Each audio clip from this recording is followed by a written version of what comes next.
ഇന്ന് സ്പെഷ്യലായിട്ട് ഉണ്ടാക്കാൻ പോകുന്ന ചെമ്മീൻ കറിയാണ്. അതിന് വേണ്ടി 1 കിലോ ചെമ്മീനാണ് എടുത്തിരിക്കുന്നത്. പിന്നെ ഒരു അരമുറി തേങ്ങയും 4-5 കുടംപുളിയും എടുക്കുക. കുടംപുളി ഒരു 10-15 മിനിറ്റ് നേരത്തേക്ക് വെള്ളത്തിലിടുക. വെള്ളത്തിനൊരു ബ്രൗൺ കളർ എത്തുന്നവരെ. ഇനി നമുക്ക് ചുവന്നുള്ളി, ഇഞ്ചി, കാന്താരി മുളക്, വെളുത്തുള്ളി, കരിവേപ്പില എന്നിവ എടുക്കാം.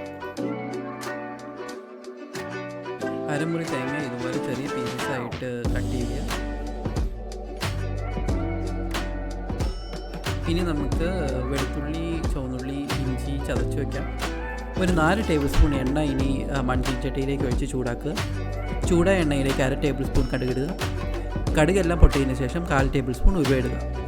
ഉലുവ ഒന്ന് ചൂടായതിന് ശേഷം ചതച്ച് വെച്ചിരിക്കുന്ന ചുവന്നുള്ളി, വെളുത്തുള്ളി, ഇഞ്ചി എന്നിവ ചേർക്കുക. ഇതിൻ്റെ കളറൊന്ന് ചേഞ്ച് ചെയ്ത് തുടങ്ങുമ്പോഴേക്കും കറിവേപ്പില, കാന്താരി മുളക് എന്നിവ ഇടുക.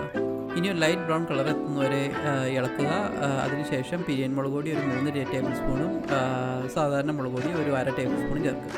ഇനി മുറിച്ച് വെച്ചിരിക്കുന്ന തേങ്ങാക്കൊത്തുകൾ ചേർക്കാവുന്നതാണ്. ഇനി ഈ കൂട്ട് നന്നായി ചൂടായതിന് ശേഷം കുടംപുളി ഇട്ട് വെച്ചിരിക്കുന്ന വെള്ളം ഇതിലേക്ക് ചേർക്കാവുന്നതാണ്.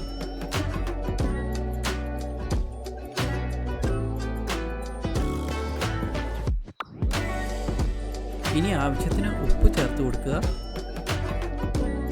ഇനി 2 കപ്പ് വെള്ളം ഒഴിക്കാവുന്നതാണ്. അതായത് ഇവിടെ ഇപ്പോൾ 2 കപ്പാണ് ഒഴിച്ചിരിക്കുന്നത്. പക്ഷേ ചെമ്മീൻ മുഴുവൻ മുങ്ങിക്കിടക്കാൻ പാകത്തിന് വേണം വെള്ളം ഒഴിക്കാനായിട്ട്. ഇനി ഒരു മീഡിയം ഫ്ലെയിമിലിട്ട് നല്ലോണം തിളയ്ക്കുന്നവരെ വെയിറ്റ് ചെയ്യും. തിളച്ചതിന് ശേഷം ആ 1 കിലോ ചെമ്മീനും കുടംപുളിയും ആഡ് ചെയ്യാവുന്നതാണ്.